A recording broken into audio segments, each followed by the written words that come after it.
Hi, and welcome to Series 2 of the Pen to Publish podcast with your hosts, Alexa Whitten, author, typesetter, and independent publisher, and Alexa Tewkesbury, author, editor, and proofreader.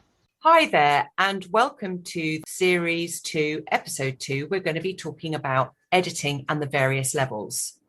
Now, this subject is quite long, it's quite detailed, so we're going to actually break this one up into two parts. So today we're going to be looking at editing and the various levels that includes. And the first part will be looking at the developmental and structural edit side, and then what line and copy editing is all about. Then part 2 will be talking about proofreading and another service that I offer, which is Peace of Mind Proofread. And that happens when the book's been laid out. Now, Alexa One, as we know, is the expert in the editing side of things, and she'll be explaining the different types of editing. Hopefully, by the end of these two episodes, you'll then know exactly what type of editing you'll need, because some do need to be done in order. Obviously, you'll need a structural edit or a developmental edit before you go into the copy or even the proofread side of your book project. Now, let me just add that editing isn't just reading. Seriously, it's not. I can't tell you how many people think that's exactly what it is, because it isn't. It's a lot more complicated than that.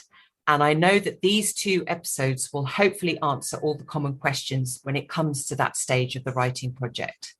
Now, Alexa, you're going to be talking about the different levels. So where do we start? Someone's written their book, they're ready to go, they've got it all prepped as we talked about last week. It's all in Word, they've used the page breaks, they've listened to our podcast, they've been perfect. They've taken the headers and the footers off. They're getting 5 stars. And they're now at that point of, what do I do next? What's the next stage in their journey?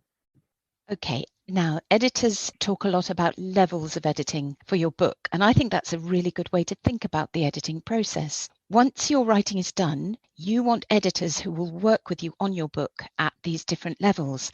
Now, I say editors plural because different editors have different specialisms. For instance, I work largely as a line and copy editor and also as a proofreader. Now, I'll go into more detail about what those things mean, but line and copy editing is very detailed. I'll be working on and suggesting amendments to a manuscript word by word, sentence by sentence. Other editors might specialize in bigger picture editing, so they're looking at the overall content and structure, but not working on the minutiae of the writing. I like that word, minutiae. And some editors will do both. They'll work on the big picture and they'll work on the little tiny picture. Now, if you're a new writer, I would strongly recommend going for a developmental edit first for your book. So let me explain what developmental editing actually is. Now, developmental editing, this looks at the overall content of the book. You might also hear it called manuscript appraisal or manuscript evaluation, although appraisals and valuations can be more overviews than as much of a detailed analysis. And it's also called structural editing. Now, that last one always makes sense to me because a developmental editor works on the structure of your book. So you can think of it that way. So a developmental editor will be asking things like, is the book organized well? If it's fiction, does the story sequencing work? Are all the necessary details in place? Is anything missing in the plot line? Is there anything that can be taken out because it's irrelevant or it slows the story down? And what's the characterization like? What's the dialogue like even, in an overview kind of way? Is it consistent? And then for a non-fiction book, they'd be looking at things like, does the book flow? Is the discussion presented well? Does the order of information work? And have you provided enough examples? So basically, developmental editing is about looking at how your book works, what works well, and how it could work better. Now, Alexa, too, I know as part of your publishing service, you offer a developmental edit, but I think you call it a structural edit. And you offer this for your business author clients. And so what do you include in your structural edit? So I call it a structural edit, and it's exactly that. Now, as you know, and I make this very clear, I'm not an editor, but I do take a look at the entire book as a whole. So I offer this as a service, and it's very similar to what you've outlined, but just mainly in a little bit more detail and obviously specific for business books. Now, business books don't have a story per se. I mean, you might have a common theme threading all the way through it, but what I offer is I check for consistency, making sure that if you've said you'll talk about X in chapter 1, that you do actually talk about X in chapter 1. I also check that the call to actions, and those are what you want the reader to do once they've read the book, are clear or even included. It's amazing how many business writers are hesitant to add these. I've actually just worked on a book called The Intention Principle, and it's all about how to make your marriage better by communication and understanding what other people need, the two people need in a relationship. And it's written by this very successful marriage counselor. And obviously the whole point of the book is for people, once they've read it, to get in touch with him. But not once in his book did he give any contact details. And I just thought that was really odd, because, I mean, yes, you can look up his name on the internet, but you're making it really hard for the reader to do that. So I mentioned this to him and I said, I'm assuming you want this book result is that the readers then contact you. How do they do that? And he's like, oh gosh, I hadn't even thought. And it's amazing how many people go to the expense of writing a book and then don't actually tell the readers how to get in touch with them. So we created a whole author page at the back. So this is something that obviously with my structural edit service, I make sure that that is included. I also make sure that the chapters follow a logical sequence and that anything that is in the book that's offered is then actually offered. There's nothing worse than saying later on in the book, I'm going to be offering you this great product, and then the product's never mentioned again. So it's good for checking that your book makes sense. There's nothing worse than a business book that's been written for a specific group of people, and then it doesn't actually make any sense or is really difficult to read. So that's what I help the business writer with, just making sure that it makes sense and that the flow of the book is clear and easy to follow. I love doing a structural edit, and I know that the authors are quite surprised sometimes when I point out something really obvious, like I did with Joseph, but they're not able to see it because they're so close to the project. And I think this is the same with any type of editing. I think, Alexa, you would agree with this. When people are very close to the book, they can't necessarily see the bigger picture because they're so invested. And I think when you get an editor on board, or a structural editor on board, or a developmental editor on board, they're able to look at it with a fresh pair of eyes. Yes, that's definitely true, that you're so close to your own project. And I think your brain plays tricks on you. When I've written books myself, and I'll give them a proofread before I send them off to the editor, I will miss things. And I'll be so sure that what I've read is what is actually written. And it's not. It's just that I think when you've written something, you read what you're expecting to see rather than what you've actually typed sometimes. Absolutely. And that must be true for the content as well, that there might be something going on in your brain, but you've not managed to put it down yet to help a reader make a leap of some kind. So yeah, you do need that third eye, really. Third eye? Is that enough eyes? Second eye, third eye, fourth eye, eighth eye. Yes, a fresh eye, yes. Maybe. So once you've had your structural edit, once you have your sound content, a plot that works, a clear flowing structure, now is the time to get down to the real nitty-gritty of the actual words. Now, this is where line and copy editing come in, and these levels of editing are extremely detailed and time-consuming. Now, line and copy editors aren't looking at the big picture. That's why it matters so much to sort out the content before beginning this particular stage of editing. Now, they might pick up flaws as they go through a book, but that's not what they're looking for. As a line and copy editor, what I'm looking for is just sweet prose that hits the spot. Line editing helps take your writing to the next level. It looks at the flow of the sentences. It tightens them up if necessary, or, if you've used more words than you need to, which is something that it's very easy to do. It looks at variety of sentence length, clarity, unwanted word repetition, vocabulary choices, unnecessary jargon or cliches, whether descriptions are effective, whether dialogue flows. And I also like to look at pace when I'm line editing. So can shorter sentences in a particular sequence help to build tension, for example? My aim in a line edit is to make sure the reader has the best experience that they can when reading your book. So it's very much the reader that I'm bearing in mind. Now, that doesn't mean I want to be intrusive and take over your writing. That's not what editors are trying to do. It simply means we want to help you craft your book, whether that's fiction or non-fiction, into something that is truly pleasurable to read.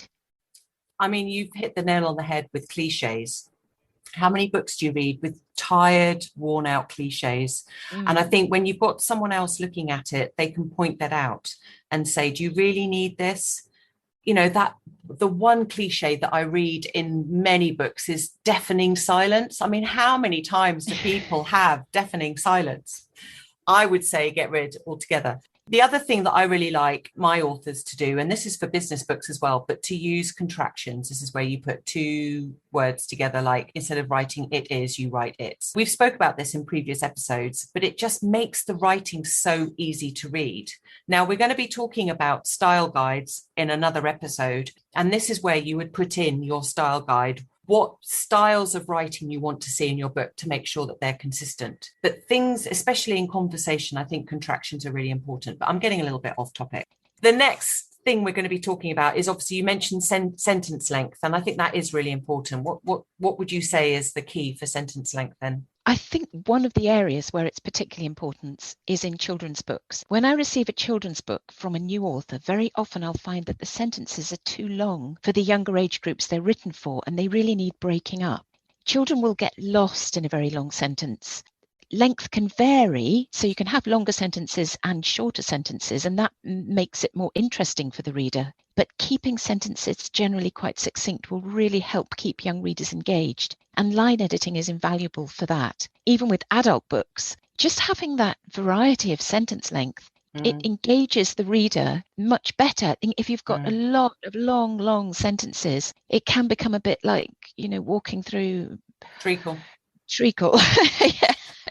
just trying to get to the end of a chapter, and that's not what you want. It's not just the content that has to really keep your mind engaged, it's the style of writing as well is really important. Yeah, and the pace of the writing. I mean, I think shorter sentences really do help keep with the pace. I mean, we talked about, I mentioned style guide earlier on, but I think it's really good to have all of these rules sorted out before you get it edited. And I think it's really important when you discuss with your editor the pace and the style and the idea of where you want the book to go and who the book is for, will give then the editor a much clearer idea. When we worked on Lucille's book, Alexa, you knew that her writing was very formal because she was writing to a specific audience that was very formal. So you then knew to keep in a certain tone of the book when you were doing her line editing. And I think that's really important to get that all established before you start. I think there's another project that you've just realized that you've started working on